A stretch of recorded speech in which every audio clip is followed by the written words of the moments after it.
یہ بڑا اہم مسئلہ ہے میرے پیارے بھائی، توجہ کیجیے گا ذرا۔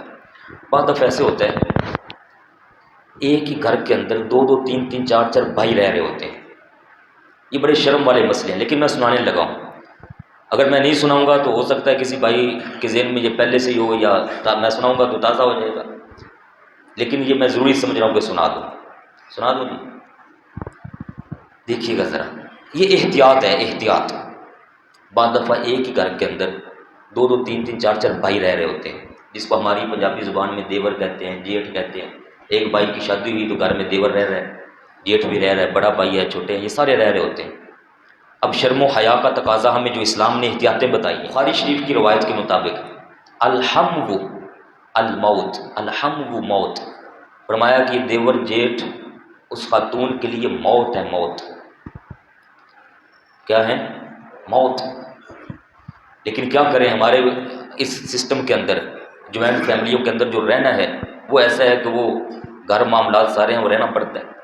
اب معاملات اتنے ہیں نہیں کہ وہ گھر بکرے بکرے بنائے اور سارے بکرے رہنا شروع ہوئے، رہنا پڑتا ہے۔ تو پھر اب تربیت اس انداز کی ہونی چاہیے ان ساروں کی، یہ ماں باپ کی ذمہ داری ہے کہ اپنے بچوں پر نظر رکھیں، سمجھائیں کہ بیٹا سنو، ہم ایک گھر میں رہ رہے ہیں، مجبوری ہے، تیرا بکرا گھر نہیں بنا سکتے، جس بھائی کی شادی ہوگی اس کو بکرا ہم نہیں کر سکتے، کہاں جائیں؟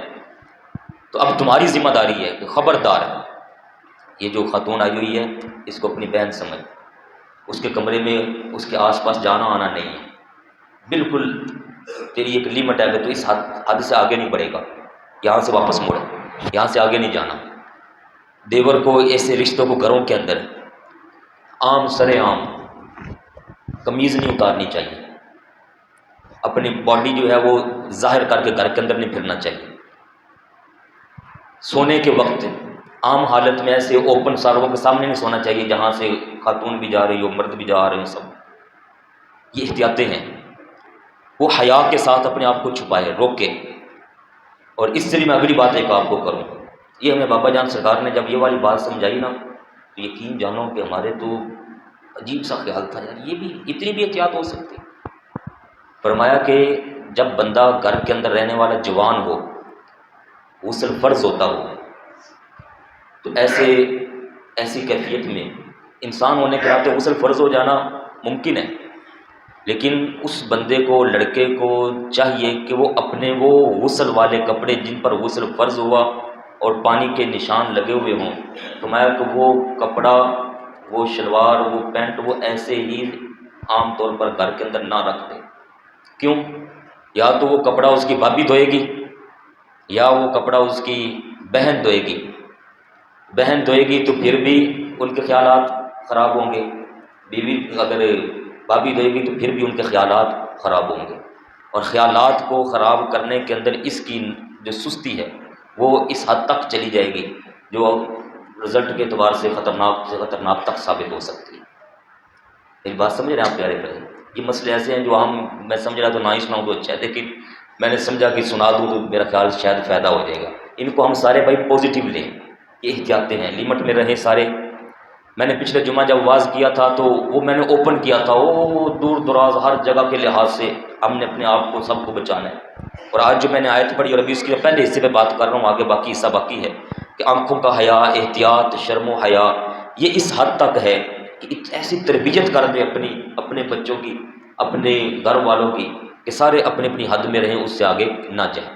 بابا جان سرکار ہمارے بزرگ یہاں تک فرمایا کرتے تھے کہ گھر کے اندر جب سونا ہونا سونا تو جوان مرد، سگا باپ ہے، سگا باپ، میں احتیاط کی بات سنانے لگا، سگا والد، سگا باپ، اگر اس کے بچے بڑے ہو گئے ہیں، 10 سال سے بڑی عمر میں جا رہے ہیں، بچی ہے بیچ میں، بچی آ گئی ہے 11-12 سال کی، تو فرمایا کہ سگے والد کو بھی اس عمر کی بچی کے سامنے وہ ایسے بالکل بغیر کپڑوں کے سونا نہیں چاہیے۔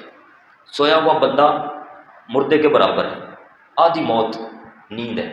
سوئے ہوئے بندے کو کیا پتا کہ میری کیفیت کیا ہوئی ہے؟ اگر گھر کے اندر چل رہی ہے بیٹی اور اس کو سمجھ آ گئی ہے جسم کے اعضاء کی، بڑی ہو رہی ہے، بلوغت کے قریب چلی گئی، سمجھ آ گئی، بالغ ہو گئی، پھر تو اور بڑا آگے کا مسئلہ ہے۔ جب یہاں تک پہنچ گئی کہ اس کو اعضاء کی سمجھ آ چکی ہے، تو سویا ہوا بندہ چاہے والد کیوں نہ ہو، تو وہ جو کیفیت اگر بدل جاتی ہے سونے کی حالت میں، تو جو خیالات کو غلط کرنے کا سبب بنے گا وہ اس بندے کی سستی بنے گی۔ اس لیے آپ فرمایا کرتے تھے کہ میرے بچوں، میرے بھائیوں، حیا کا یہ تقاضا ہے کہ ہم چھوٹی چھوٹی چیزوں پر دھیان رکھیں، اس سے ہماری عزتوں کی حفاظت ہوگی۔ موٹا کپڑا لے کر رکھیں، اوپر کوئی چادر لے کر ڈالیں، یا ایسی جگہ پر سوئیں کہ جہاں کوئی عام آنا جانا نہ ہو، بچی وغیرہ کوئی نہ آتی ہو، کنڈی وغیرہ لا کر سوئیں۔ سونے کی حالت میں کچھ بھی ہو سکتا ہے۔ یہ ساری احتیاطیں ہیں میرے پیارے بھائیو۔ یہ ابھی میں نے جو پہلا حصہ پڑھا ہے نا، اللہ پاک نے فرمایا اے ایمان والو اپنی نگاہیں جھکا جاؤ، اے ایمان والیو تم بھی اپنی نگاہیں جھکا جاؤ۔ ابھی اس پر میں نے بات کی ہے، مزید بات انشاءاللہ ہماری آگے چلے گی۔ ہمیں چاہیے کہ یہ ساری باتوں پر ہم عمل کریں اور دعا کریں اللہ تعالی ہم سب کی عزتوں کی حفاظت فرمائے۔